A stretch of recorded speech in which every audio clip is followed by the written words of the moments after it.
Hello everyone, welcome to the 140 Q&A practice. We're going to start with defense questioning. Ready?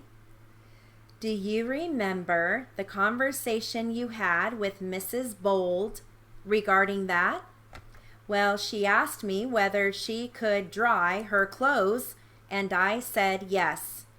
And was that the day she did dry them? Yes. About when was it? Well, the time I do not know. I really don't remember. Where did this conversation take place? It was in my backyard. Was anyone else present at the time? My daughter was there. How old is your daughter? 4. And what did you tell Mrs. Bold about it? I didn't tell her anything about it. Well, did you tell her that she could or could not? I said that she could hang her clothes. She could use my dryer and then hang her clothes up when they were done. Now she proceeded to take advantage then of your facilities?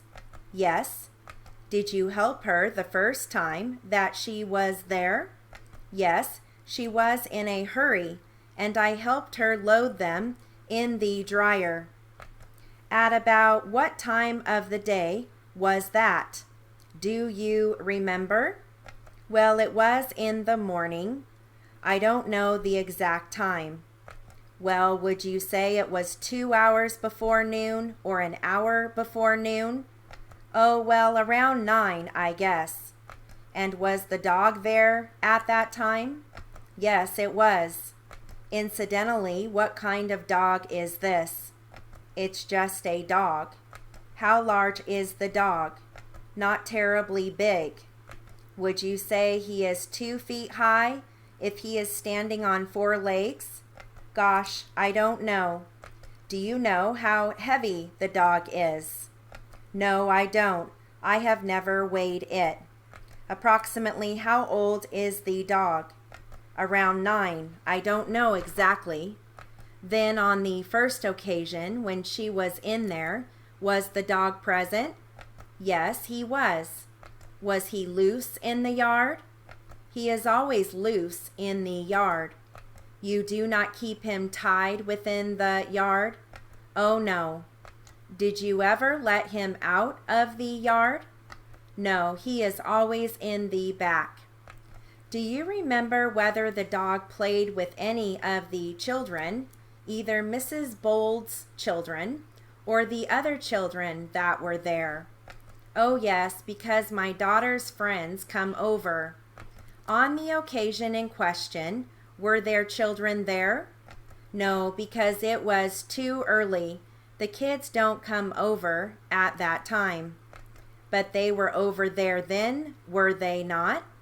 No, there was nobody there then except my daughter. No other children? No, no other children. Then did you have any conversation with Mrs. Bold about returning for the clothes? Yes, I told her to be sure and call me and let me know when she came back. And this conversation you had was after the clothes were loaded? Yes, that's right. She was starting to go. And did you say anything else at that time? I don't remember. Did she say anything else? That I don't remember. And when she did return, when did you first see her? Well, I had just laid my daughter down for a nap, and I heard the dog barking, so I went out to see what she was barking about, and there stood Mrs. Bold in the back of my yard. Did you see anyone else? Her daughter was with her. Was the daughter in the yard at that time? Well, she was half and half. She was in between the gate and... Was she standing in the gateway? Is that what you mean? Yes, she was just coming through the gate into the yard. All right, so we'll switch transcripts.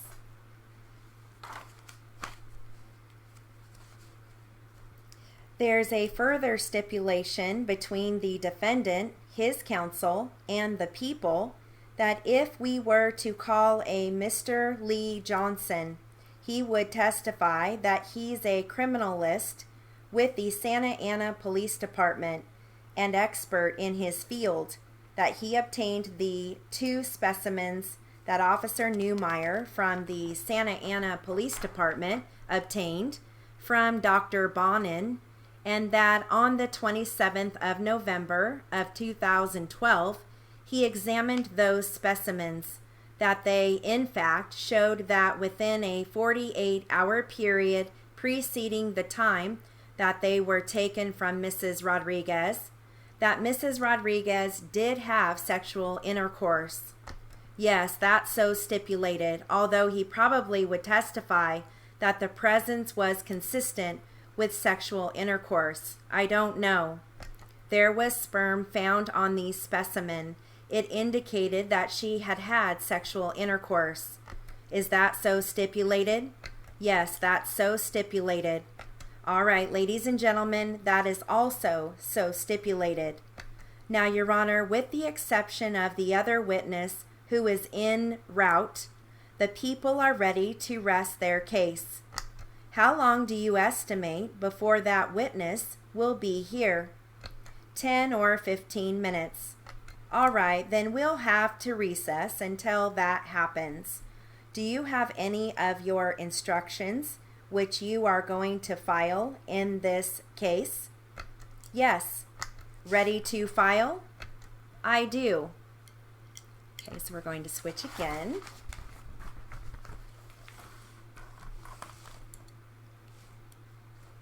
And we are talking about a period of time when you are actually observing the person who is suffering from it. Okay, how about in your subsequent diagnosis, after the person has had the hallucinosis, and then you are making a diagnosis subsequent to this day? I don't think I could answer that. I don't think I can make a guess. That's what I'm getting at. Is there any way you could unequivocally prove that someone is seeing a devil on a wall? No. Is there any way you can unequivocally prove or determine someone punching holes in the wall was punching at the devil? No. Doctor, with all the facts that you have with regard to Mr. Johnson's condition on this night, is it more probable than not that he was suffering from acute alcoholic hallucinosis? Yes. Is it more probable than not that he could not know or understand the nature and consequences of his acts? Yes. When I'm referring to acts, I'm referring to this shooting of his rifle into the dwelling home, shooting at a police officer, and even committing the crime of murder. Yes, it was my feeling that this whole thing was totally inconsistent with his usual pattern of behavior. It's not his basic personality to do this, that it was a product of his acute panic and psychotic state at the time.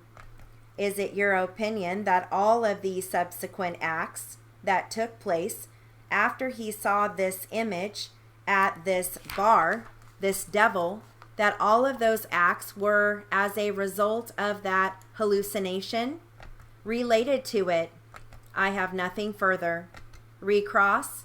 Yes, Your Honor. So, Doctor, there is no way that you can tell if a person is giving you the full information for you to base your diagnosis on?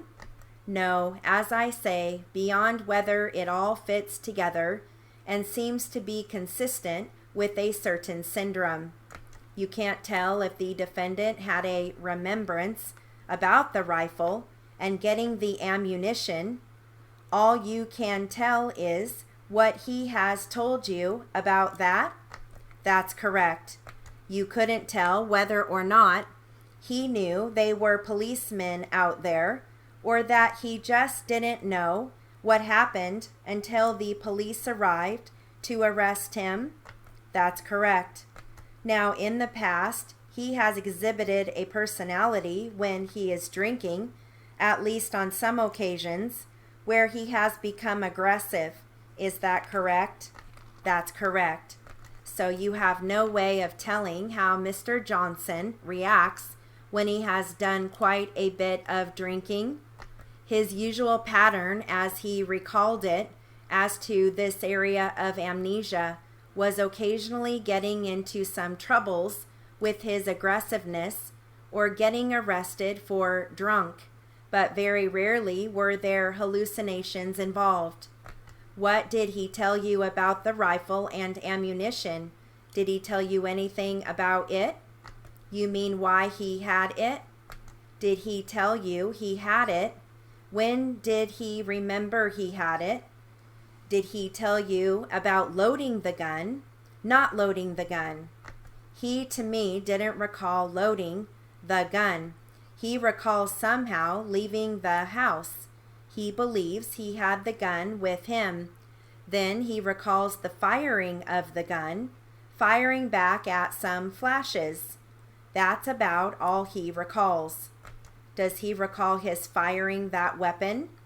I thought he did. It was kind of vague. He thought he recalled firing back at some flashes. Then he also indicated he may have fired first in one of his statements to you. He wasn't sure about that. Again, this is an area where his recall was not that good. Nothing further, Your Honor.